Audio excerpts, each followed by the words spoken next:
I'm intrigued, Craig. What are you thinking? I'm going to pick, so can I see the board? Right. You can indeed, yeah. So we're going to have a call out for Craig Waddingham. Who do you fancy? There's a couple of players on there who are eliminated. But pretty much everyone there in white is available for you. We do have our hitmen all in play. I'll go for Scott Yardley. Scott Yardley, come on down, dogs. Scott Yardley. Oh, golden break. Oh, wow. How's that? What a start from Scott Yardley. Oh, wow. He actually hit them really good, to be fair. I think he would have had a good layout either way, but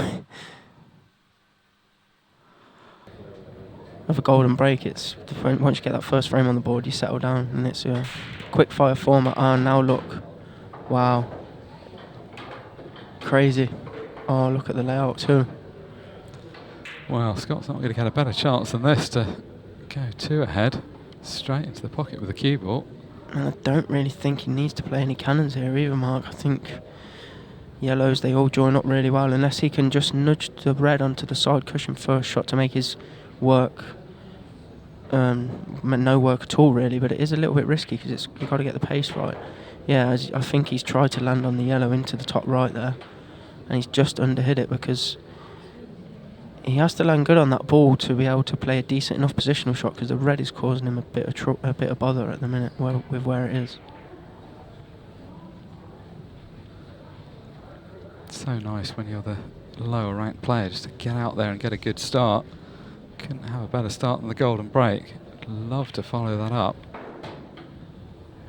Yeah, he wants to, I think he's absolutely inch perfect, and he is. So now he'll definitely be playing the cannon on the red.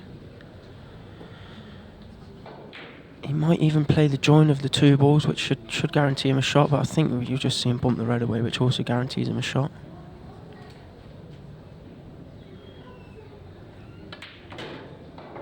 Yeah, he's played that lovely. Yeah, the choice of playing a delicate shot dead weight into it or going in with a bit more pace. Sometimes when you've not been out on the table much, those are the kind of touch shots that you may be less confident on, so decided to play it a bit firmer. Yeah, and he's actually got a little bit of angle, which makes it even easier. He can just stun over for the yellow sort of parallel to this one into the other top corner, and just stun off the side rail to leave the one in the middle dead straight and natural to get on the 8 ball off his final yellow.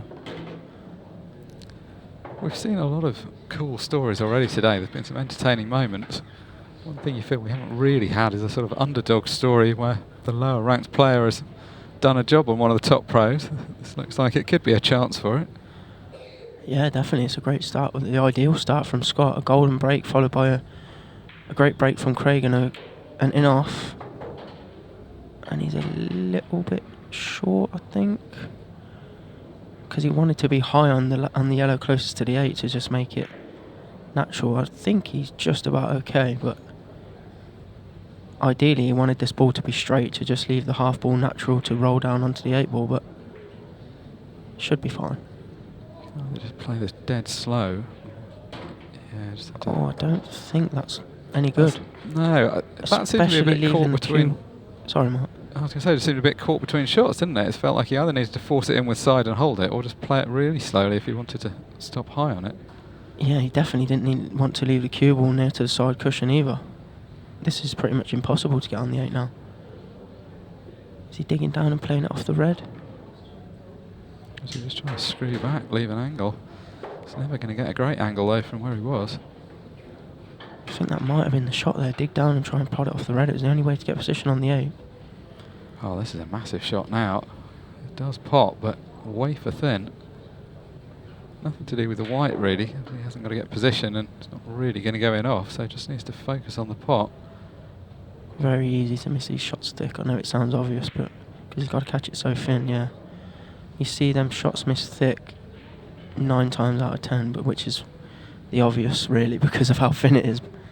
It's funny though, isn't it? Because you don't very often see people just miss the edge of it altogether, and you almost think you should be favouring that side of the ball. Yeah, it's sort of as if you have to play to miss the 8 when the shots are that thin. This is a reprieve for Craig though. 2-0 down. Okay, there'd have been plenty of time left on the match clock, but that would not have been the start he wanted. Yeah, still a little bit of work to do for Craig. Obviously, he's going to have a tough shot up the rail to then get on his ball on the top cushion. And he's very straight on this ball. I think he's fine. He's going to have to take the middle next, which is okay. So it's not the end of the world landing straight on this ball, but I think he would have liked to have an angle to land on the one on the side rail after this one. But he's just having to reroute. It's fine, he can go middle, and then I assume he'll take the one on the top rail back down centre of the table for the ball on the rail. Yeah, you can see from the way he spent a while thinking about it, he's had to slightly reroute his original plan. So anything but straight here. I think he'll use the top cushion just to get a little bounce off, but it's anything but straight. Whatever you do, you can't leave this ball straight. And he's perfect, I think. Yeah. Yeah, you want to have a kind of natural angle, not have to force it too hard. He's got just about enough to play with. He's going to have to put a little bit of pace into this, but that shouldn't be a problem.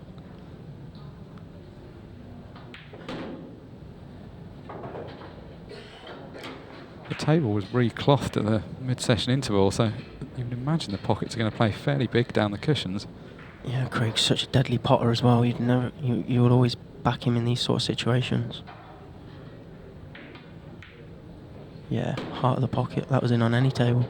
Yeah, I mean, he makes it look so easy, doesn't he? But most people know those kind of balls down the rail when you're not dead behind them aren't the easiest of shots.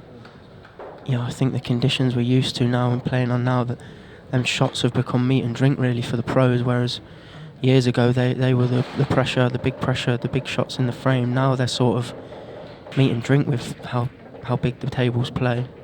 No disrespect to the amateurs that have qualified, but they were the ones that most of the pros are probably going to pick. Just because of the experience. They've had little to no experience. Oh, he's got another golden. That's unbelievable. 2 golden breaks in a row. Wow. Oh my God, this game Scott never Yardley. ceases to amaze you, does it? Look at that. Wow. Same pocket as well. Oh no, it wasn't the same pocket, was it? It was the middle the last time. Middle last time, but both of them didn't even touch the sides. Wow, that's unbelievable. Crazy, this game that we play. We've seen 11 matches today with no golden breaks, and then Scott Yardley has come out and done 2 from 2. And then he's gone dry. Wow, that's unbelievable. The pool gods are deaf on Scott Yardley's side. Well, this was the equation last time as well. After his last golden break, he had a chance in the next frame, which just went begging at the end. And it's a lovely layout on reds. He's only got one little bit of work to do, I think, but looking on the overhead, the red by the yellow by the left centre, anywhere in the top half of the table, that cuts very easily. So I'm going to say Scott takes these out. This is like a perfect pattern as well. The ball's just joined up so well. I think he'll want to...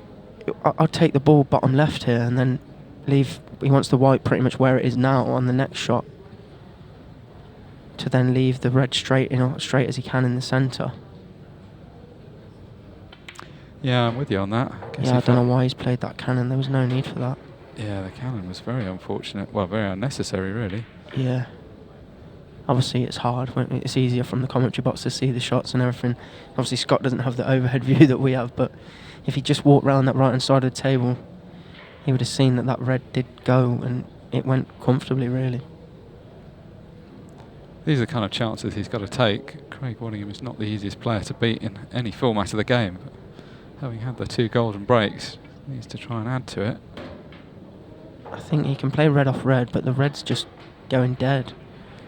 He has to play it with some pace, I think, and that makes the shot even harder. Unless he plays it absolutely dead weight, just to nudge the red just past the yellow so it goes, but that's a very high tariff shot. He's actually not straight enough on this ball anyway, so I don't think he's actually going to get that far. Yeah, you were talking obviously about the ball that he's just cannoned, but because he had too much angle, he wasn't able to drop behind it. So he's still got the problem with the ball near the left centre. Unfortunately for Scott, he's just dug himself a hole now here, really.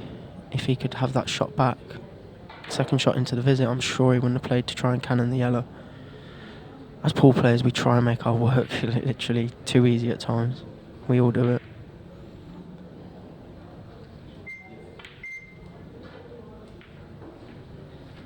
Drops into a difficult plant, and even had he got it, wasn't going to be in great shape still for the ball over the middle.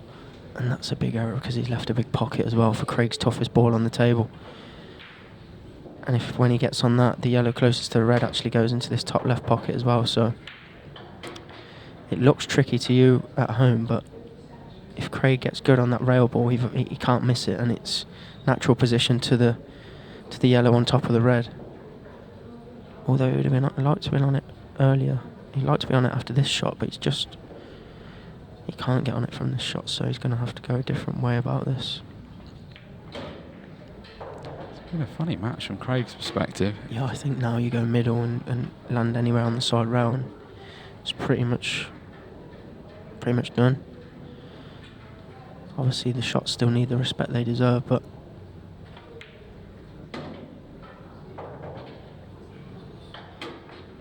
I'd like to have been a little bit closer, but with the red there, it makes the shot virtually unmissable. As you say, the side cushion was kind of a good guide to where he needed to be. Yeah, because he can actually play this rail first and make sure the white's off the rail a little bit. Well, he's actually nearly missed that by not using the red, but thought he'd just drop that in too. But he's such a deadly potter. Don't expect him to miss any ball in open play, really. That's the thing, isn't it? Pride in performance. Almost didn't want to play the big pocket. It's just like I can slam this one down the rail wherever it is.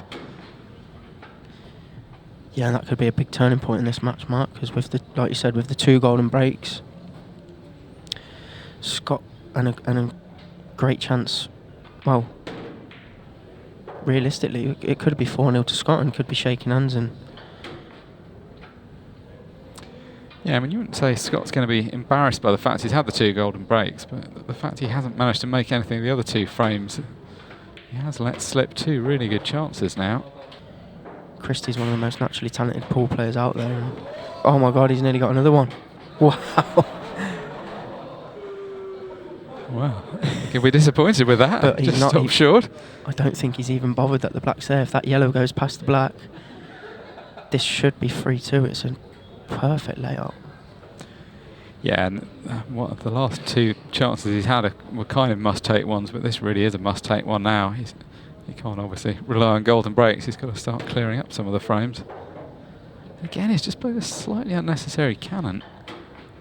Yeah. Should still I think be okay. he's still good here. I think you get rid of these 2 at the bottom, then you go middle,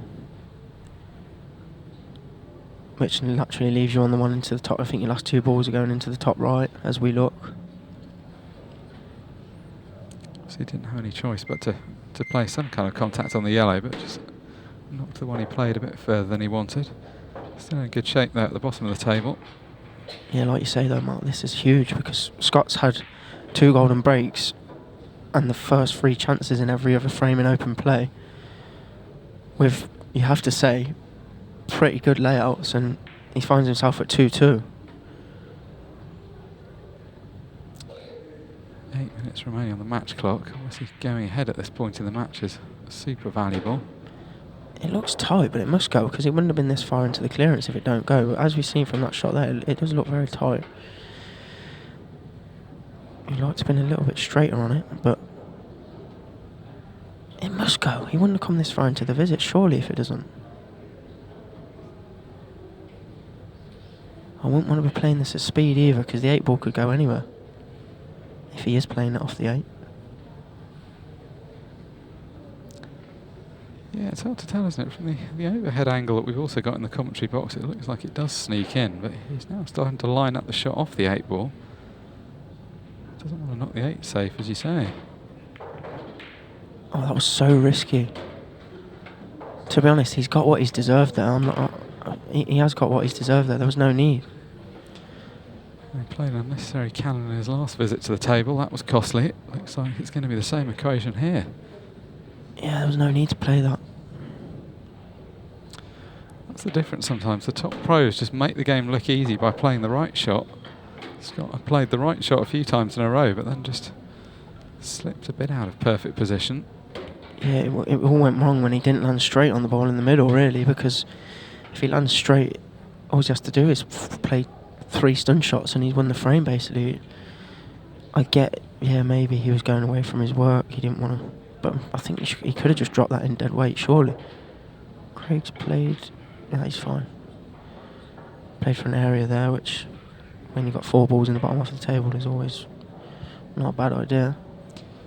It's hard not to be confident if you're Craig here, because every time he's seen his opponent get in first in a clearance, he's missed at some point, and then Craig's just getting these easy second chances. You'd always rather be the second guy to the table as long as you get to the table. Often at the pro level, it's that chance that you're missing. But here, where Scott's getting in and playing one loose one each frame. Yeah, he's had 3 very, very good chances and 2 golden breaks, so it looks like he's going to probably lose this match, because as we know, the pool gods just crush you for not taking your golden opportunities, especially. Is it Craig's break next? Yeah. I think it's odds on to see a Craig breaking clearance now, after the chances Scott's threw away. Yeah, Craig's had 2 dry breaks already this match, which is unusual. I mean, really, given that stat, Craig's had 2 dry breaks, got potted off one of his and had 2 other golden breaks. He's going to be pretty disappointed if he finds himself 3-2 down. 3-2 down he is, though.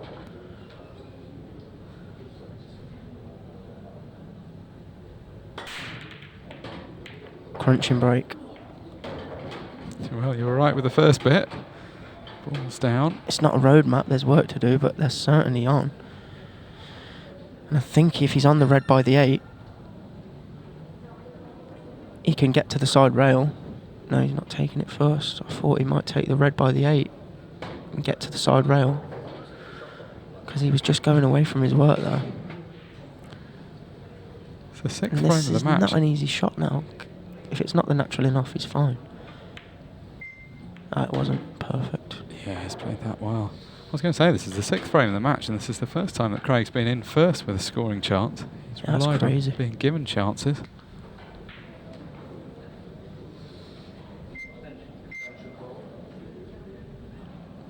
He's going to be dangerous, though, for the rest of this tournament. He's only 1 away now from the hot seat, currently occupied by Carl Sutton. Carl would very much have been hoping that he could stay in the hot seat overnight, but right now the way Craig's going, that may not be so easy for him. The way he's gone here, it's not going to be. It's not going to be easy. He has to be. He has to make sure he leaves good angles on. Is he playing the plant? He's either going to have to play the plant or Yeah, he has to. red now. off yellow. Oh yeah, red off yellow. I didn't see that, Mark. Well spotted there. He's playing the plant. Yeah, I think yellow's probably a bit far away to be He's playing ideal. it lovely. Oh, he's fine. I think the natural is to just cannon the yellow near the 8, I believe. 'Cause I'm not sure he can hold it otherwise.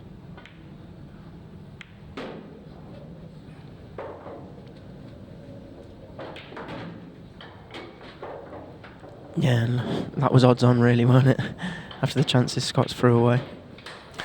Well, good performance in the end from Craig Waddingham. Warm handshake from Scott Yardley. He's enjoyed himself out there. 2 golden breaks were the highlights there. Have you decided what you want to do next yet? Don't tell us. You have decided, okay. So my question for you is just as a reminder for those at home, if you're watching as well, Craig loses an ability of choice here in the Last Man Standing Without Patient Network. It's his 3rd game, and to win it, he needs to either go to the random draw or he can choose a hit man to play. What will you be doing, Mr. Waddingham? I'll go for the random draw. Random draw, okay. I was convinced you were going to choose a hitman, but it will be the random draw. So, yeah, you've mellowed in your old age, Craig. Okay, so computer, when you're ready, it's time to find out who Craig will be playing. Who've you got, Wad? Come on down, Ian Alley. That's a cracking game.